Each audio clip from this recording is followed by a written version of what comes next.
बहुत सुंदर घटना।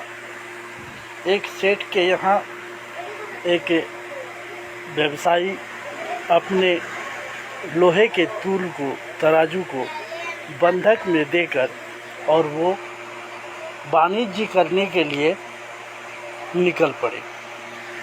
अब उनका तूला तंबा और लोहा से निर्मित था।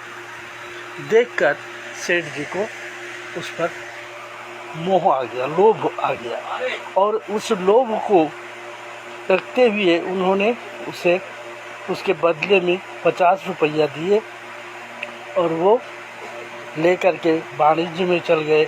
लेकिन उन्हें जब वहाँ से लौटे तो जब बताया गया कि सेठ जी तो मेरा तराजू दे दीजिए और आपने जो 50 रुपया लिए थे उसको शुद्ध समेत 100 रुपया ले लीजिए, तो उन्होंने कहा कि 100 रुपया नहीं, वो तो मेरा तराजू चूहा खा गया है। जब ये बात सुना तो कहा कोई बात नहीं है, जाने दीजिए, तराजू जब चूहा खा रहा है, लोहा का तराजू, तो हो सकता है। तो फिर उन्होंने उससे छोड़ दिए। और एक दिन क्या हुआ, सेठ जी का बेटा बाहर में खेल रहा था, तो कहा कि चारों तरफ उन्होंने ढिंढोरा पीटा और कहा कि मेरा बेटा कहाँ है। तो चारों तरफ जब नहीं मिला तो उन्होंने उसे ढूंढने के लिए लास्ट में उनके यहाँ भेजे और बोले कि मेरा बेटा मिल नहीं रहा है।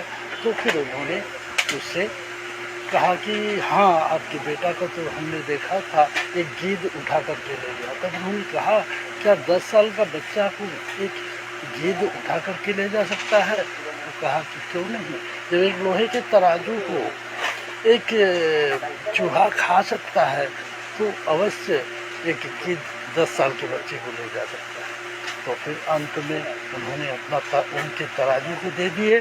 तो फिर उन्होंने उनके बेटे को उनको सौंप दिए और कहे कि यदि तुला लोहे न रचिता तद खादन चिकित्सका सेन हरतु बालका नात्र संशय उजुका सेव बंके बंकत तथैव च सठे सक्षम समाचरे।